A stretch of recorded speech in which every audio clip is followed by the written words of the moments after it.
Qu'ont en commun les mythologies, les cultures, les traditions anciennes de par le monde? Et ça a été une des quêtes d'un des plus éminents spécialistes à travers le monde et expert en mythologie, à la fois philosophe et professeur à l'Université de Columbie aux États-Unis. C'est la quête de vie de Joseph Campbell. Il a découvert derrière tout cela un schéma universel qu'il a appelé le voyage du héros. Il relève que derrière chaque histoire, des contes anciens aux fictions modernes, se cache un récit universel avec des fondamentaux présents dans toutes les histoires humaines. Alors pourquoi cela est essentiel à comprendre? Parce que depuis le début de l'humanité, nous nous racontons des histoires pour à la fois comprendre le monde qui nous entoure, mais aussi pour nous comprendre nous-mêmes. Carl Jung, un éminent psychiatre et psychologue suisse, a étudié l'impact de la mythologie sur notre inconscient.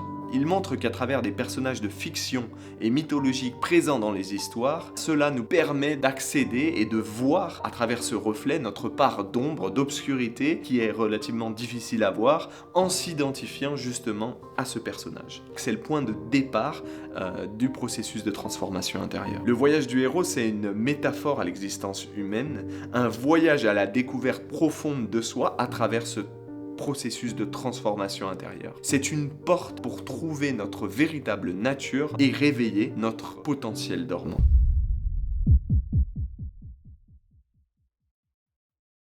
Nous commençons tous de la même manière, en tant qu'êtres innocents et purs, propulsés dans un monde qui nous est inconnu. Contrairement à la plupart des autres mammifères, nous arrivons dans ce monde de manière précoce et dépendant de notre environnement pour survivre. Dans nos premières années d'existence, nous construisions notre vision du monde à travers des expériences vécues au sein de notre environnement. Au départ, l'environnement familial, puis de l'école, et enfin du travail. Cette vision nous permet de définir notre perception du monde à travers le prisme de notre environnement, où nous nous sentons justement dans une sécurité relative entourée de personnes partageant les mêmes idées, ce qui renforce automatiquement nos croyances. Joseph Campbell l'appelle le monde ordinaire, et nous le connaissons sous un autre nom, la zone de confort. Tout commence et se termine dans ce monde ordinaire.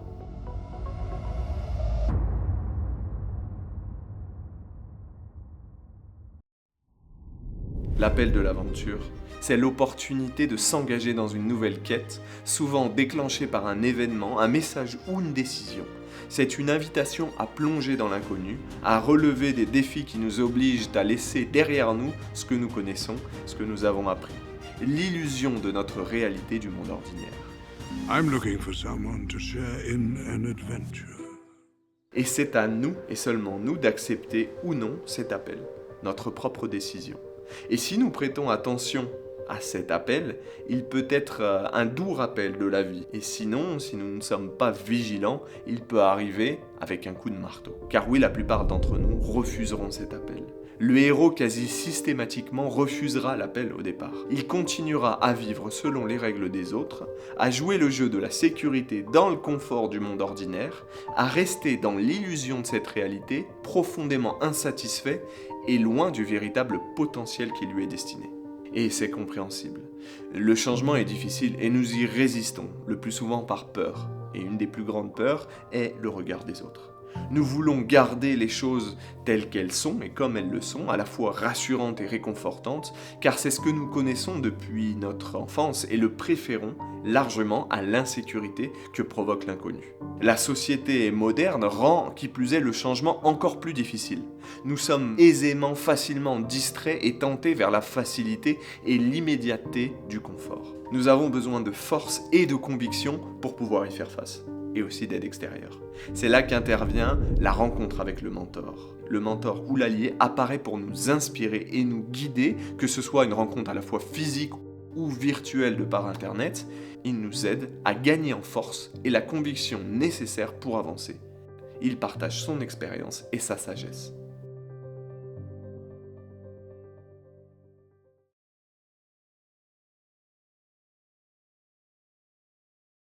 Nous et seulement nous serons capables de prendre cette décision. Nous sommes responsables de notre vie, de notre propre aventure. Et c'est là où on devra prendre la décision qui changera à jamais notre vie, l'étape de franchir le seuil. Remember, all I'm offering is the truth, nothing more. Là où la vraie aventure commence. le saut vers l'inconnu.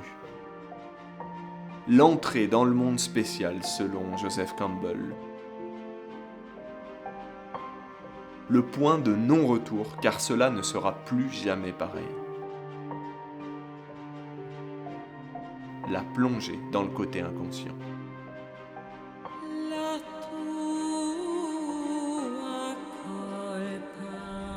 L'épreuve, c'est le moment où le héros fait face à sa plus grande crise intérieure.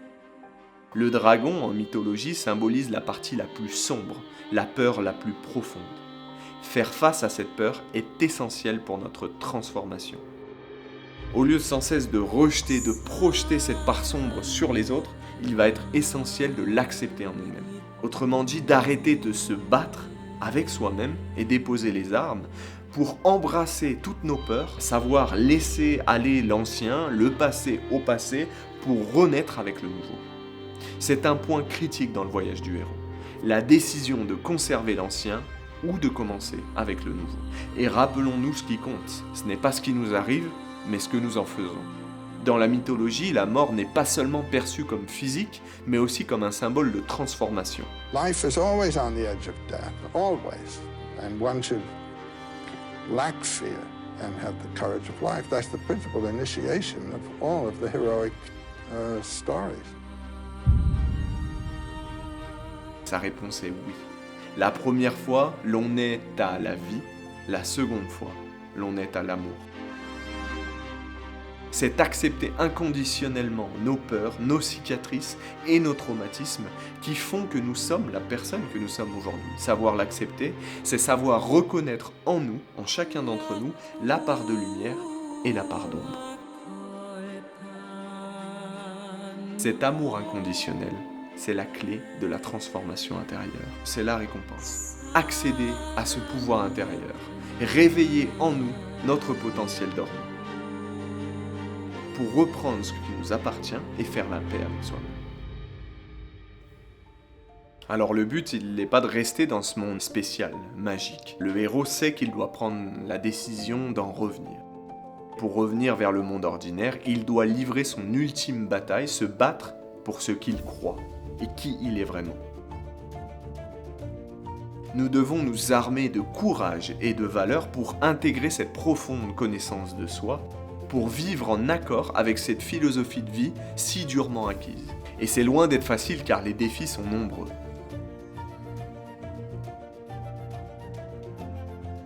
On va être tenté d'abandonner et de revenir aux mauvaises habitudes, notamment avec les distractions du monde moderne toujours plus fortes, à préférer le confort à la confrontation, où rejailliront nos addictions et les vieilles blessures qui referont surface.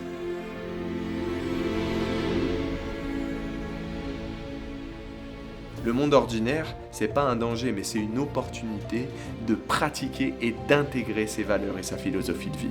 C'est de devenir ce roc dans la tempête. Le héros va être condamné à répéter l'aventure jusqu'à ce que les leçons soient apprises et intégrées. Alors si et seulement si, il pourra retourner avec l'élixir. Autrement dit, mettre en œuvre ce changement dans le monde ordinaire, dans le monde extérieur. C'est donner et partager l'essence de ce voyage intérieur.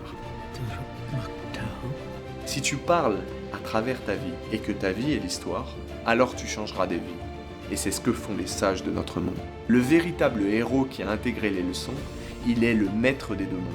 Il a trouvé l'équilibre entre le monde spécial et ordinaire, car au final les deux mondes sont liés.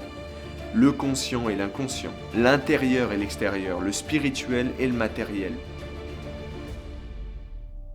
En maîtrisant cela, nous touchons du doigt la vraie liberté, pour vivre notre vie que nous avons toujours rêvée, sans peur, sans crainte.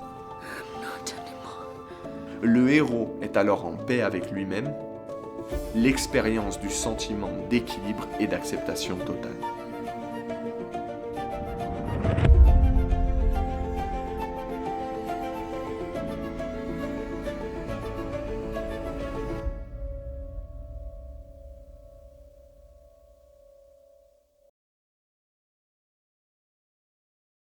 Le voyage du héros, c'est notre propre évolution. Et peu importe le chemin dans lequel on est ou la direction que l'on a pris, l'idée, c'est de pouvoir apprendre et grandir intérieurement à travers tous les événements extérieurs. Et c'est pas linéaire, on commence pas d'un point A à un point B, mais plutôt un cycle de transformation et d'évolution continue et permanent. Parce que l'idée, il y a toujours à apprendre, toujours à grandir tant que l'on est vivant. Dans le film de notre vie, nous jouons tous un rôle avec un script qui a été préétabli de par l'environnement qui nous a été donné. Pourtant, nous ne sommes pas définis par ce rôle. Et comprendre cela est essentiel pour nous donner le pouvoir de réécrire ce script pour devenir réalisateur de notre propre histoire. C'est la seule véritable manière d'impacter positivement le monde, pour le plus grand bien, fidèle à notre véritable nature. Et cela commence par l'appel de l'aventure. Alors peu importe quel est ton appel, qu'attends-tu pour y répondre ?